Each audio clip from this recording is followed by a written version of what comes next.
Social science class 9th history, जिसमें हम पढ़ रहे हैं फ्रेंच रिवॉल्यूशन। और ये फ्रेंच रिवॉल्यूशन इस चैप्टर का हमारा ये 4th वीडियो है।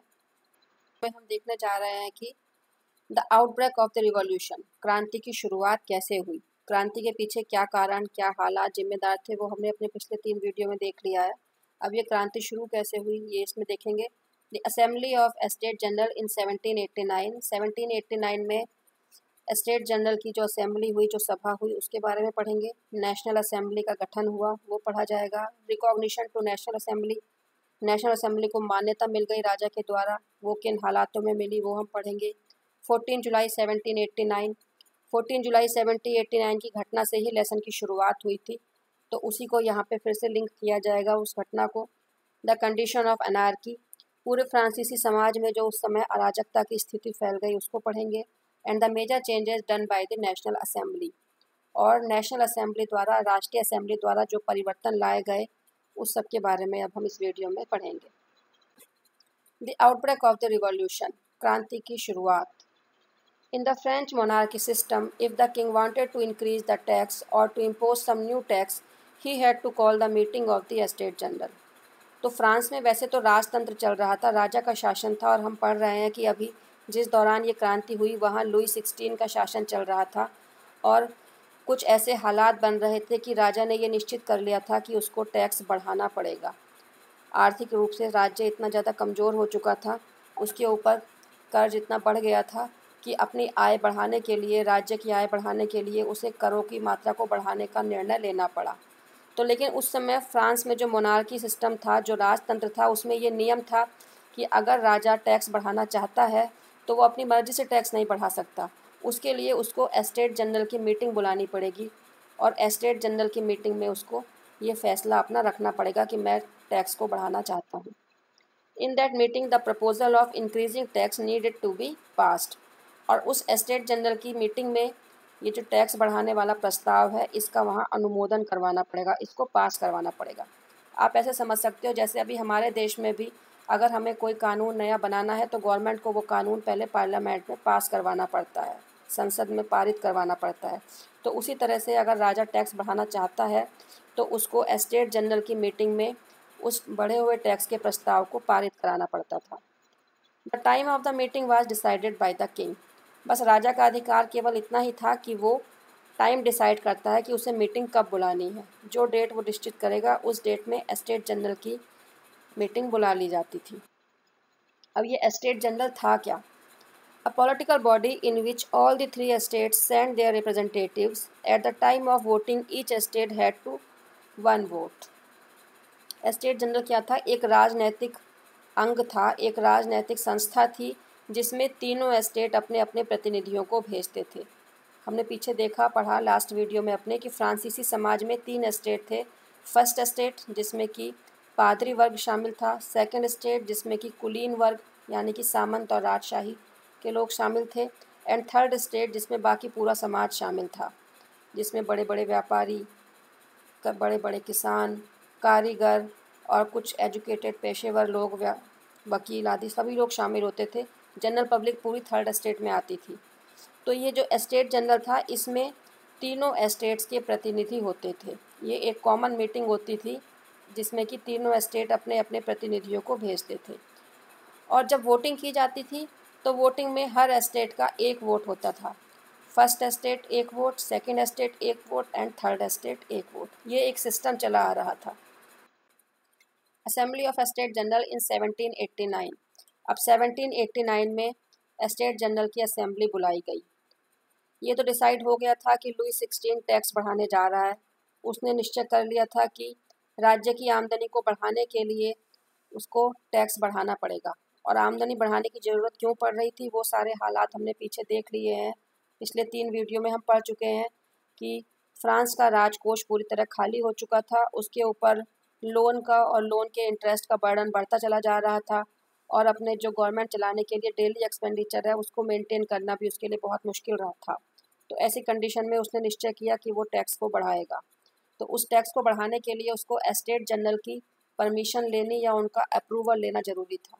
उसी के लिए उसने 5 मई 1789 की असेंबली की मीटिंग बुलाई।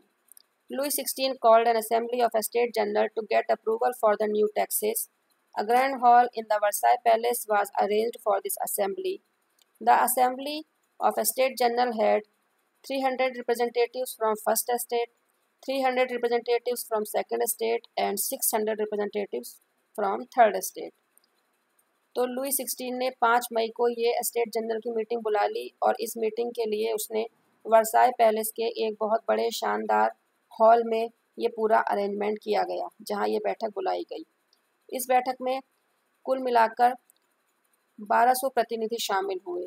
1200 representatives were present in that assembly, जिसमें से 300 प्रतिनिधि फर्स्ट एस्टेट के थे यानी कि पादरी वर्ग से आए थे, 300 प्रतिनिधि सेकंड एस्टेट के थे यानी कि कुलीन वर्ग से आए थे जिसमें कि सामंत आदि लोग शामिल थे, और 600 प्रतिनिधि ऐसे थे जो कि थर्ड एस्टेट से आए थे। इस थर्ड एस्टेट से आने वाले प्रतिनिधियों में समाज के हर वर्ग के लोग होते थे। The representatives of first and second estates were seated in rows facing to each other on two sides, and the representatives of the third estate had to stand at back.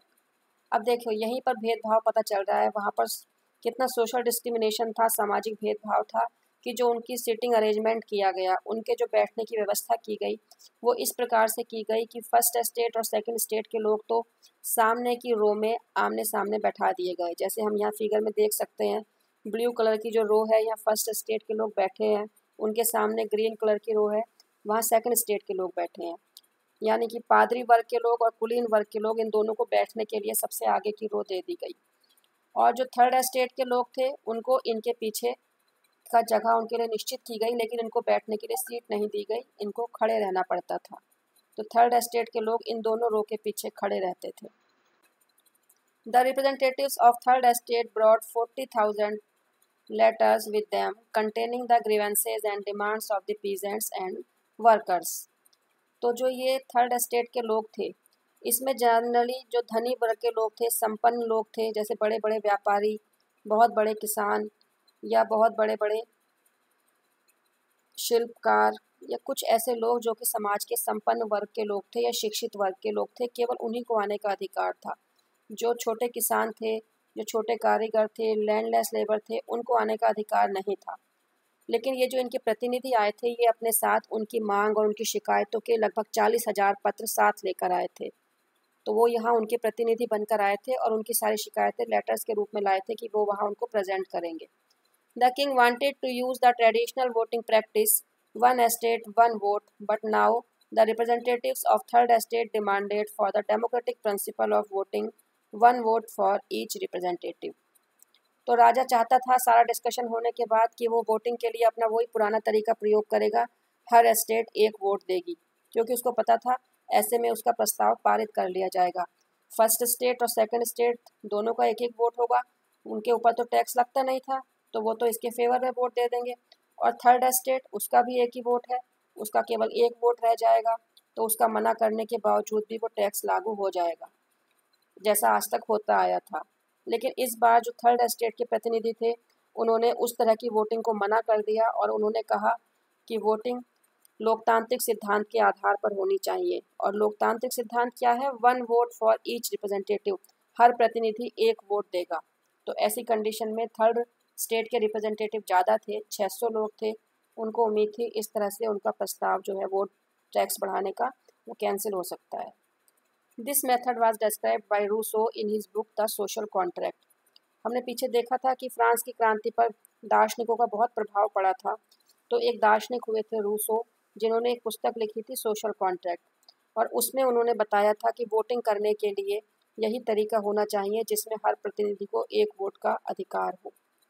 तो उसी की मांग अब यहाँ पर ये थर्ड एस्टेट के लोग कर रहे थे। तो इस तरह स्टेट जनरल की मीटिंग बुला ली गई जिसमें तीनों ने अपने प्रतिनिधि भेजे, जिसमें थर्ड स्टेट के प्रतिनिधि अपने साथ अपने समुदाय के बाकी लोगों के पत्र लेकर आए थे। पूरी डिस्कशन होने के बाद राजा ने कोशिश करी कि वो पहले तरीके से ही वोटिंग करा ले जिसमें हर स्टेट को एक वोट देने का अधिकार हो, क्योंकि राजा को पता था अगर उसी तरीके से वोटिंग होगी तो ऐसे में फर्स्ट स्टेट और सेकंड स्टेट के 2 वोट उसको मिल जाएंगे और थर्ड स्टेट का वोट एक ही रह जाएगा। इस तरह से कर बढ़ाने वाला प्रस्ताव पारित हो जाएगा। लेकिन अब की बार थर्ड स्टेट के लोग फिलोसफर्स लोगों से प्रभावित थे, तो उन्होंने डिमांड करी कि हम पहले तरीके से वोटिंग नहीं करेंगे, इस बार नए तरीके से वोटिंग की जानी चाहिए जिसमें हर प्रतिनिधि को एक वोट डालने का अधिकार हो। The king refused to accept their demand of democratic voting. In protest, the representatives of third estate walked out. लेकिन राजा ने उनके प्रस्ताव को नहीं मांगा। राजा ने डिनाई कर दिया कि नहीं, हम इस तरीके से वोटिंग नहीं कराएंगे, हम अपने ट्रेडिशनल तरीके से, पुराने तरीके से ही वोटिंग कराएंगे। राजा के इनकार कर देने से थर्ड एस्टेट के लोग नाराज हो गए और उन्होंने उस सभा को छोड़ दिया। वो सभा से वॉकआउट कर गए, बिना वोटिंग करे ही वो सभा को छोड़कर चले गए। और वहाँ से चले जाने के बाद उन्होंने एक नया कदम उठाया, उन्होंने नेशनल असेंबली का गठन किया। अब क्या थी ये नेशनल असेंबली या राष्ट्रीय सभा? On 20 June the representatives of the third estate assembled in the hall of an indoor tennis court in the ground of Versailles and declared themselves a national assembly. ये लगातार इनके बीच में विचार विमर्श चलता रहा और 20 जून को इन्होंने डिसाइड कर लिया। ये सभी लोग वर्साई के मैदान में, एक टेनिस कोर्ट था, वहाँ पर ये सब इकट्ठे हुए थर्ड एस्टेट के प्रतिनिधि, और उन्होंने डिसाइड किया कि हम नेशनल असेंबली हैं। अपने आप को उन्होंने राष्ट्रीय सभा या राष्ट्रीय असेंबली के रूप में अपनी घोषणा कर दी। तो इस नेशनल असेंबली में केवल थर्ड एस्टेट के प्रतिनिधि थे। Recognition to national assembly, national assembly की मान्यता। अब नेशनल असेंबली तो बन गई, थर्ड एस्टेट के रिप्रेजेंटेटिव्स ने, थर्ड एस्टेट के प्रतिनिधियों ने मिलकर अपनी सभा बना ली और उसको उन्होंने नेशनल असेंबली डिक्लेयर कर दिया। लेकिन अभी तक इसको मान्यता नहीं मिली थी, इसको राजा ने रिकॉग्नाइज नहीं किया था। ये केवल खुद ही कहते थे कि हम नेशनल असेंबली हैं। अब इनको मान्यता कैसे मिली, वो क्या घटनाक्रम रहा, उसको हम देखते हैं। The national assembly declare to draft a constitution for France. National assembly ने डिक्लेयर कर दिया कि वो जो इकट्ठे हुए हैं और उन्होंने ये असेंबली बनाई है, अपनी असेंबली कहा है खुद को, वो तब तक इकट्ठे रहेंगे जब तक कि वो फ्रांस के लिए एक नया संविधान नहीं बना देंगे। तो उन्होंने फ्रांस के लिए एक संविधान बनाना शुरू कर दिया। The new constitution would set limits to the power of the king. और ये जो नया संविधान बनाने पे जा रहे थे, उनका उद्देश्य था कि इस संविधान में वो इस तरह के नियम बनाएंगे कि राजा की शक्तियों को वो सीमित कर सके। राजा जो अभी असीमित शक्तियों का उपभोग कर रहा है, अपने निरंकुश शासन कर रहा है, तो उस पर एक अंकुश लगाया जा सके। एक ऐसा संविधान बनाया जाए जो राजाओं की शक्तियों की लिमिटेशन तय कर दे, उनकी सीमाएं तय कर दे। Mirabeau and Abbe Sieyes were the leaders of the national assembly. और ये जो नेशनल असेंबली बनाई गई, इसके जो लीडर रहे, जो संविधान बनाने में सहयोग कर रहे थे, उसमें इन दो का नाम मुख्य रूप से आता है, मिराबियो और आबेसिए। अभी मिराबियो और आबेसिए कौन थे, इनको हम देखते हैं।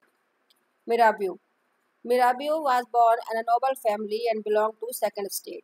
मिराबियो का जन्म एक कुलीन परिवार में हुआ था, एक सामंत परिवार में हुआ था, और हम जानते हैं कि सामंत लोग, कुलीन लोग सेकंड स्टेट में आते थे।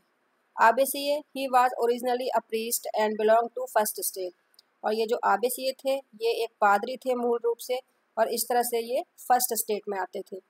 तो मिराबियो और आबेसिए दोनों हालांकि उन वर्गों में से आते थे जिन्हें की जन्म से ही कुछ विशेषाधिकार मिले हुए थे, लेकिन उसके बावजूद भी ये थर्ड स्टेट के लोगों की हेल्प के लिए, उनकी लीडरशिप के लिए आगे आए थे। Both of them belonged to the estates who were entitled to enjoy special privileges, but they were against the society of feudal privileges. तो ये दोनों ही उन वर्गों से आते थे जिन्हें कि जन्म से विशेषाधिकार मिले हुए थे, तो इस तरह से तो इनको विद्रोह की कोई ज़रूरत ही नहीं थी। लेकिन इन दोनों का विचारधारा ऐसी थी कि ये मानते थे कि जो ये सामंतवादी विशेषाधिकार वाली समाज है, इसको समाप्त होना चाहिए। तो कुछ सामंतों को विशेषाधिकार देने वाले सोशल सिस्टम के ये खिलाफ थे, उसके विरोध में थे, और इसके लिए उन्होंने बहुत सारी पैम्फलेट्स लिखी थी, लोगों के बीच में भाषण दिए थे जाकर। 14 जुलाई 1789। अब वहीं पर आ गए हैं हम जहाँ से लेसन स्टार्ट हुआ था, 14 जुलाई। When the National Assembly was busy in drafting the Constitution, the country was suffering from a bad harvest due to extreme winter. तो इधर नेशनल असेंबली क्या है ये अभी हमने देख लिया। थर्ड एस्टेट के लोगों ने मिलकर अपनी को नेशनल असेंबली डिक्लेयर कर दिया था और वो देश के लिए एक नया कॉन्स्टिट्यूशन लिखने लगे थे। तो नेशनल असेंबली तो कॉन्स्टिट्यूशन लिखने में लगी हुई है, और उस समय देश की कंडीशन ये थी कि मौसम बहुत ख़राब हो गया था, एक्सट्रीम विंटर थी, बहुत ज़्यादा सर्दी थी, और उस एक्सट्रीम विंटर के कारण फसल ख़राब हो गई थी। जब फसल ख़राब हो गई तो फूड ग्रेन्स की स्केर्सिटी हो गई, खाद्यान्न की कमी हो गई और उस स्थिति को और भी ज़्यादा ख़राब कर दिया कुछ व्यापारियों ने, जिन्होंने ऐसे टाइम पर होर्डिंग स्टार्ट कर दी, जमाखोरी शुरू कर दी। This condition led to hoarding of food and the rise in the price of bread. तो जब कुछ व्यापारियों ने खाद्यान्न की जमाखोरी शुरू कर दी, यानी कि मार्केट में खाद्यान्न की सप्लाई और भी कम हो गई। कुछ तो खराब फसल के कारण सप्लाई कम थी और होर्डिंग के कारण सप्लाई और भी कम हो गई। जब सप्लाई कम होती है और डिमांड ज़्यादा होती है तो ऐसे में चीज़ों की कीमतें बढ़ जाती हैं। वही यहाँ पर हुआ कि ब्रेड की कीमतें बहुत तेज़ी से बढ़ने लगीं। बाज़ार में ब्रेड की बहुत कमी हो गई, लोगों को दुकानों के बाहर बहुत लंबा वेट करना पड़ता था और ऊंची कीमतें देखकर ब्रेड खरीदना पड़ता था। People had to wait for hours to buy bread. One day, the crowd of angry women stormed into a shop. लोगों को घंटों घंटों दुकान के बाहर लाइन में खड़े रहना पड़ता था ब्रेड लेने के लिए। और एक दिन ऐसे ही बेकरी के बाहर, एक ब्रेड की दुकान के बाहर बहुत सारी महिलाएं कई घंटे से लाइन में खड़ी थी। परेशान होकर, वो नाराज़ होकर उन्होंने दुकान पर हमला बोल दिया। At this crucial time, Louis XVI ordered the troops to enter the city and the crowd destroyed the Bastille. ऐसे क्रूशियल टाइम में, ऐसा नाजुक समय चल रहा था जो पूरे देश की स्थिति बिगड़ी हुई थी। थर्ड एस्टेट के लोग नाराज़ होकर वॉकआउट कर चुके थे। उन्होंने अपनी नेशनल असेंबली बना ली थी। साथ ही साथ उन्होंने अपना नया संविधान लिखने का फैसला कर लिया था। फसल खराब हो गई थी, लोगों को खाने के लिए ब्रेड भी नहीं मिल पा रहा था। और ऐसे ही समय में लोगों ने देखा कि शहर में सेनाएं आ रही हैं। राजा ने ऑर्डर किया है कि सेनाएं शहर में जाएं। तो बस सेनाओं को देखकर लोगों का गुस्सा भड़क उठा और किस प्रकार से लोगों ने आक्रोशित होकर बास्तील के किले को तोड़ डाला, वो हमने अपने फर्स्ट वीडियो में ही देख लिया है।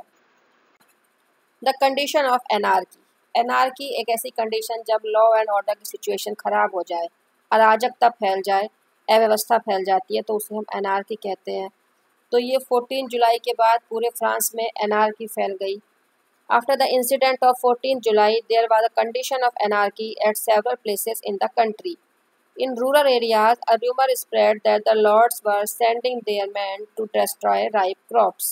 At several places, peasants attacked rural forts, looted grains, and burned documents of dues records. तो 14 जुलाई की घटना के बाद फ्रांस में अनेक जगह एनार्की फैल गई, अराजकता फैल गई। उसी समय ग्रामीण क्षेत्रों में एक अफवाह फैल गई कि जो उनके सामंत हैं, लॉर्ड्स हैं, वो अपने गुंडों को भेज रहे हैं जिससे कि वो पकी हुई फसल को, तैयार खड़ी हुई फसल को नष्ट कर सकें। मतलब लोगों को लगा कि सामंत उन्हें परेशान करना चाहते हैं और इसीलिए फसलों को नष्ट कर रहे हैं, अपने गुंडों को भेज रहे हैं। ये अफवाह फैलने के साथ ही लोगों ने विद्रोह कर दिया। बहुत स्थानों पर किसानों ने सामंतों के किलों को तोड़ दिया, उन पर हमला कर दिया।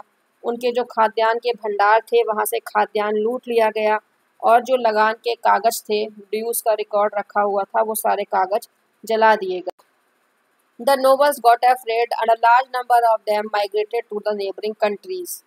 तो जब ग्रामीण क्षेत्रों में ये सारी स्थिति आ गई, सामंतों के किलों को तोड़ दिया गया, तो लोगों को डर लगा। सामंत लोग घबरा गए कि अब यहाँ पर हमारा रहना सुरक्षित नहीं है और बहुत सारे सामंत फ्रांस से पलायन कर गए और उन्होंने पड़ोसी देशों में शरण ले ली। Finally the king Louis 16 realise the condition. अब पूरे समाज में, पूरी सोसाइटी में ये स्थिति देखकर लुई 16 को महसूस हुआ कि कंडीशन ख़राब हो चुकी है, स्थिति उसके नियंत्रण से बाहर जा रही है। The condition is going beyond his control, so he decided to recognise the national assembly. इसलिए उसने तय कर लिया कि वो नेशनल असेंबली को मान्यता दे देंगे और नेशनल असेंबली जो कॉन्स्टिट्यूशन बना रही है उसको भी वो मान्यता देने के लिए तैयार हो गए। He gave recognition to the National Assembly and he accepted the principle that his powers would be checked by a constitution. तो उसने नेशनल असेंबली को मान्यता दे दी और साथ ही साथ उसने उस सिद्धांत को भी मान लिया जिसमें ये कहा गया था कि राजा की शक्तियों पर एक संविधान के द्वारा अंकुश लगाया जाए। राजा की शक्तियों को एक संविधान द्वारा नियंत्रित किया जाए और ऐसा संविधान नेशनल असेंबली ने बना लिया था। Major changes done by assembly. तो अब तक की घटनाक्रम में ये हुआ कि लुई 16 राजा तो रहा लेकिन उसकी शक्तियाँ संविधान द्वारा नियंत्रित होने लगी और ये संविधान का निर्माण नेशनल असेंबली ने किया था। तो नेशनल असेंबली ने अपने संविधान के द्वारा कुछ परिवर्तन किए। जो कुछ पारंपरिक नियम चले आ रहे थे जिनसे थर्ड एस्टेट का शोषण होता था, उन्होंने उन नियमों को परिवर्तित कर दिया। तो जो कुछ महत्वपूर्ण परिवर्तन हुए वो अब हम देखते हैं। On 4 August 1789, the National Assembly passed a bill about abolishing the feudal system of obligations and taxes. 4 अगस्त 1789 को नेशनल असेंबली ने एक बिल पास किया, एक कानून पारित किया, जिसमें कि सामंतवादी व्यवस्था को समाप्त कर दिया गया। ऐसी सामंतवादी व्यवस्था जो कि कर्तव्यों और करों पर आधारित थी, उसको समाप्त कर दिया गया। सामंतवादी व्यवस्था में क्या होता था, सामंतों को सारे अधिकार प्राप्त थे और थर्ड स्टेट के जो किसान थे, कारीगर थे, मजदूर थे, उनके केवल कर्तव्य थे उन्हें सामंतों की सेवा करनी थी और उन्हें टैक्सेस देने थे, कर देने थे। तो इस अन्यायपूर्ण सामंतवादी व्यवस्था को 4 अगस्त 1789 को एक नए कानून के द्वारा समाप्त कर दिया गया। The clergy also force to give up their privileges. अब जो फर्स्ट स्टेट में पादरी वर्ग के लोग होते थे उनसे भी कहा गया और उनको मजबूर किया गया कि वो अपने विशेषाधिकारों को छोड़ दें।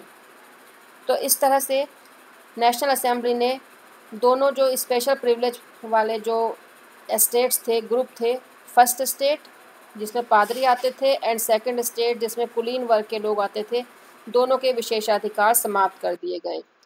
टाइट्स वर एबॉलिश्ड। टाइट क्या था ये हम पीछे पढ़ चुके हैं। Tight was an type of religious tax. ये एक प्रकार का धार्मिक कर था जिसको कि समाप्त कर दिया गया। The land owned by the church was acquired by the government. जो चर्च की भूमि होती थी, जिस भूमि पर चर्च ने अपना अधिकार कर रखा था, उसको सरकारी भूमि घोषित कर दिया गया। In these veg government acquired the asset worth of 2 billion leverage. और इस तरह से सरकार को लगभग 2 बिलियन लिवरे मूल्य की संपत्ति प्राप्त हो गई। तो यहाँ पर ये कुछ प्रमुख परिवर्तन किए गए और इन परिवर्तनों के द्वारा जो थर्ड स्टेट का शोषण चल रहा था वो शोषण समाप्त करने की कोशिश की गई। अब यहाँ तक जो हमने पढ़ा उसमें हमने देखा कि फ्रांस जो कि एक मोनार्की सिस्टम वाला देश था, एक राजतंत्र वाला देश था, वो अभी भी राजतंत्र रहा, लेकिन वो एक कॉन्स्टिट्यूशनल मोनार्की बन गया, वो एक संवैधानिक राजतंत्र बन गया जिसमें राजा को भी संविधान के अनुसार ही शासन को चलाना पड़ता था।